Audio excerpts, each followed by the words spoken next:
I would like to see something like Hills. James T. Gifford, April 1835.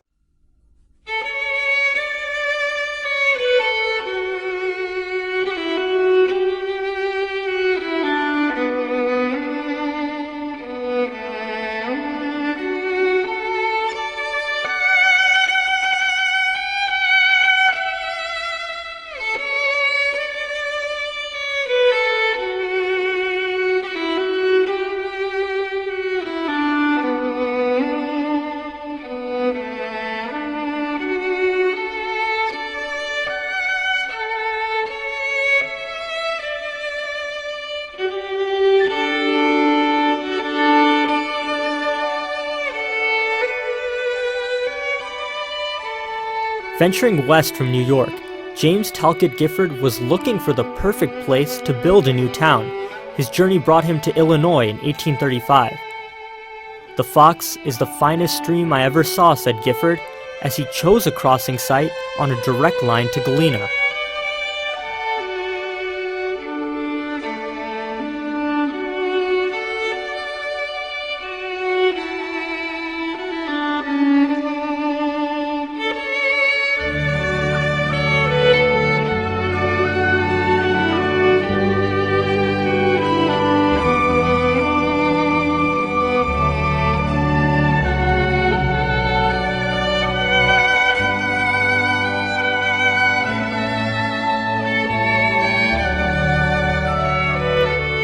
Due to the strenuous effort of Gifford and others, Elgin Academy was granted a charter by the Illinois General Assembly on February 22, 1839.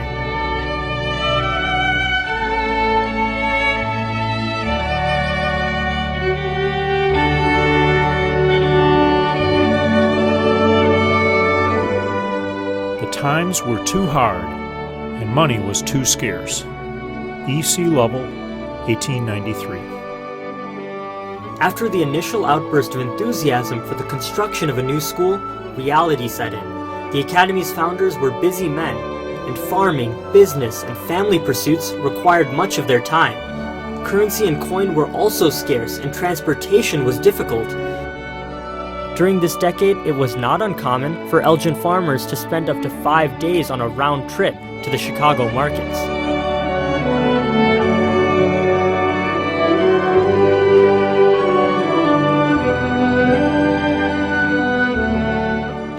In 1843, the Academy Board of Trustees was reorganized with 5 new members. A prominent figure on this board was physician and dairy magnate Dr. Joseph Teft. By 1854, Elgin's population was increasing and its citizens voted to become an incorporated city. The well-known Dr. Teft was chosen by area citizens to be Elgin's first mayor. We must have the Academy, for Elgin needs it, and I promise you, gentlemen, to exert every energy to establish and maintain it. Later that year, the Academy Board of Trustees met again in yet another attempt to establish a school and elected Dr. Teft as president. This time, though, they met with success and established the institution that exists today.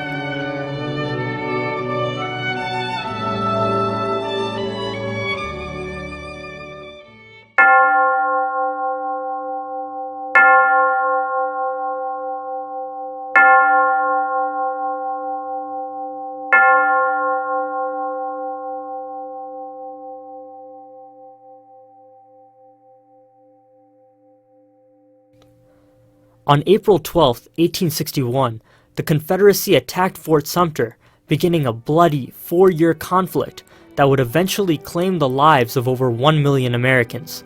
Elgin Academy would be a part of that brutal conflict, as 153 students, teachers, administrators, and trustees abandoned academic and civilian pursuits to fight for the Union. 19 of those men would never return.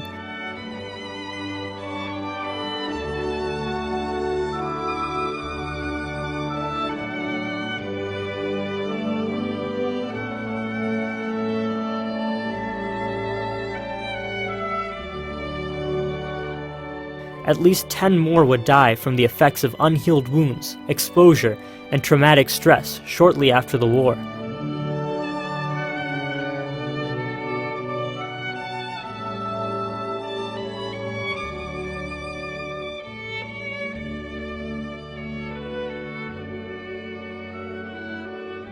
The 1863 Academy Catalog listed 2 courses of study for students. Completion of either the 6-year scientific course or the 5-year classical course allowed students to enter as juniors to any college in the West.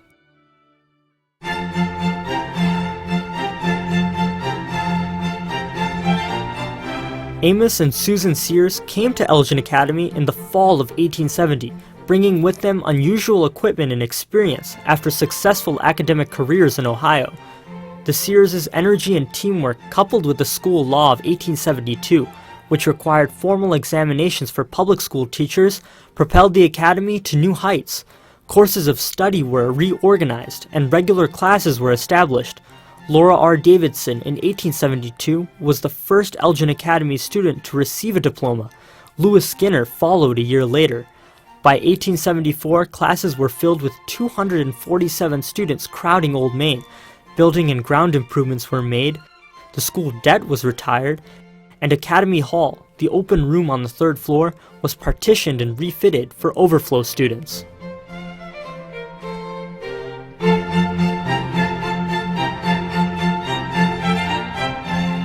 After 11 years of guiding the energy and progress of the school, Amos and Susan Sears departed.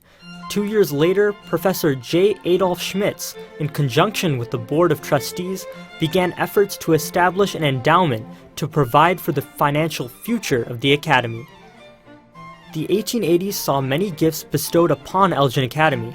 The Sears family later presented many items of cultural and decorative importance, including a silver goblet, a ewer, and a loving cup.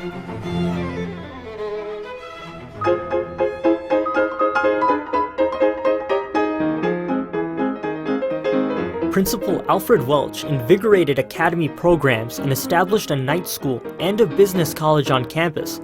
Several academy songs were developed during this time, including the Elgin Academy hymn.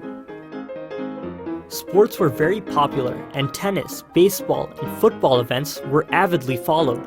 The football team began in 1891 and was a special favorite. Academy fans eagerly awaited games.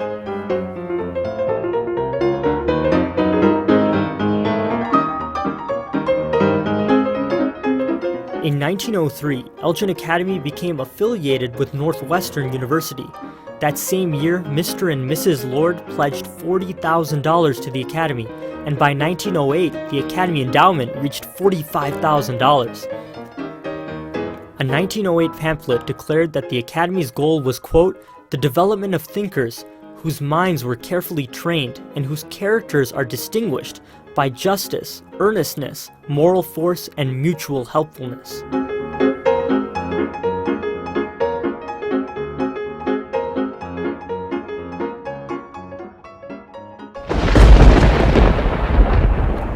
During a severe storm on August 17, 1911, lightning struck the cupola on the roof of Old Main, setting the building on fire. During the conflagration, the bronze McNeely bell crashed through the roof all the way to the 2nd floor. The bell was badly damaged and was placed into storage until 1962. It was repaired and then displayed in front of the gym.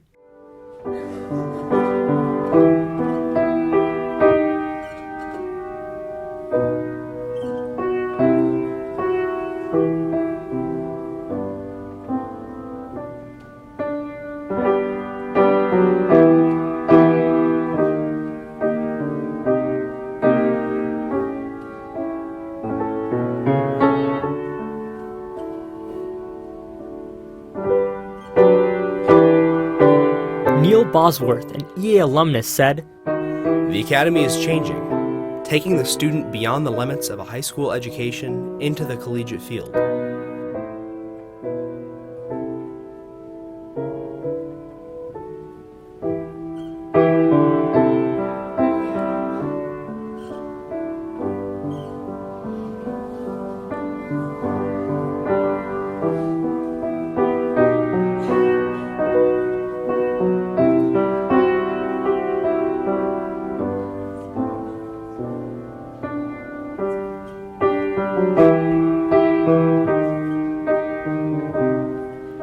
Initiated by Dean Karl Stouffer, in September of 1931, the Elgin Academy plan consisted of a rotating class schedule.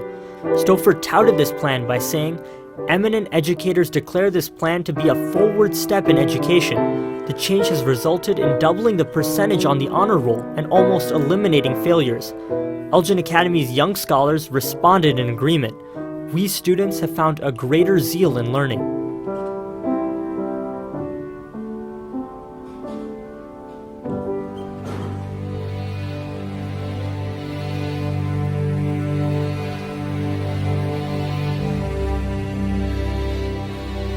The war mobilized the academy as it did the nation.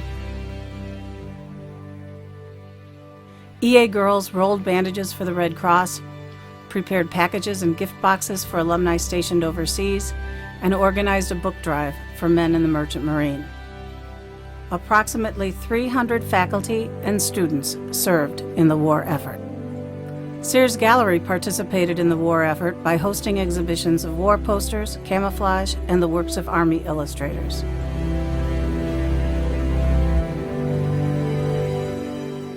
By the early 1950s, the Board of Trustees deemed it advisable to establish a nursery school and a kindergarten to accommodate the needs of young students. The nursery school served children from 2.5 to 4 years of age, and the kindergarten was attended by those students 4.5 to 5 years old. The elementary school served grades 1 through 6 and was located in Raymond House. Financial considerations closed the elementary program in 1958. The 100th graduating class from Elgin Academy brought together students from Illinois, Wisconsin, Ohio, Kansas, and Michigan. And in keeping with the long-standing EA tradition of international education, Venezuela and Cuba were also represented.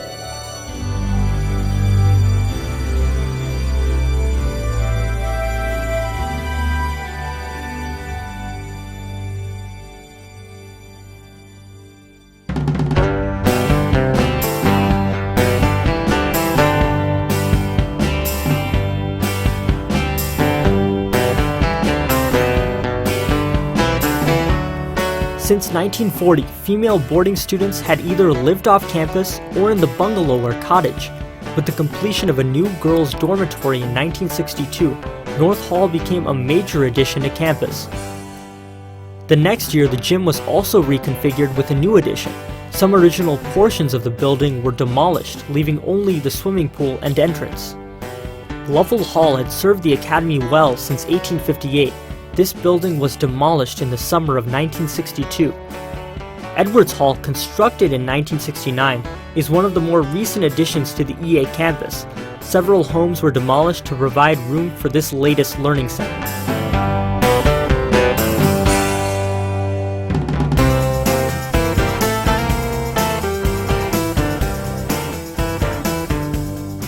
Reacting to financial pressure, the Board of Trustees sold much of the art collection beginning in 1967. Paintings and sculpture were sold to the Art Institute of Chicago and to private collectors.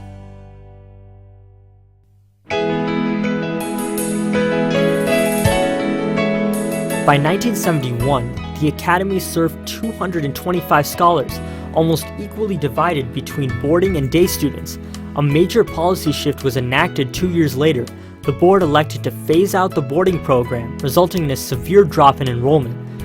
The fall semester opened with only 85 students, resulting in a financial loss for the school. Within a year, though, enrollment began to rise and a 6th grade was again added to the curriculum. By 1976, both academic and admission standards had been increased, and the school day was lengthened until 4 p.m. to accommodate mandatory fine arts and sports programs.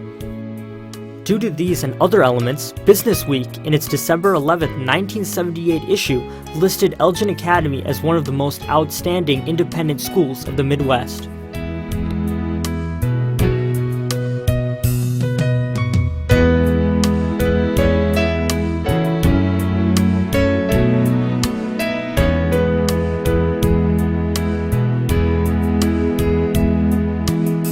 In 1984, the current lower school was opened, expanding superior educational opportunities to younger students. In 1988, North Hall was remodeled to accommodate this expanding program.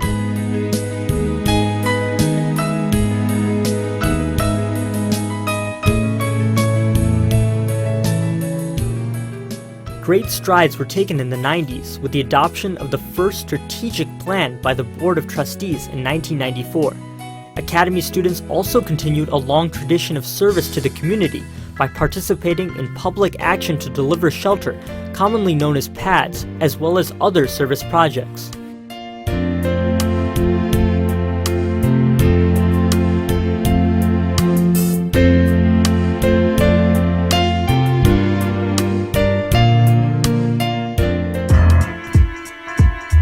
The beginning of the new millennium brought many changes. Enrollment climbed, the Academy endowment was on solid footing, and now included a permanent faculty compensation fund to enhance faculty salaries and professional achievement.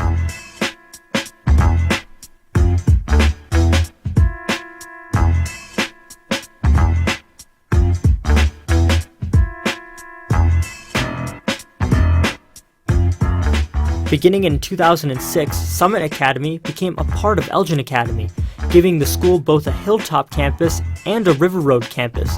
The new Ryder Center for Media and Fine Arts was completed in the fall of 2008, combining both populations onto the Hilltop campus. Today, Elgin Academy embraces technology and learning and continues the focus on individual student development and nurturing with small class sizes and a high teacher-to-student ratio.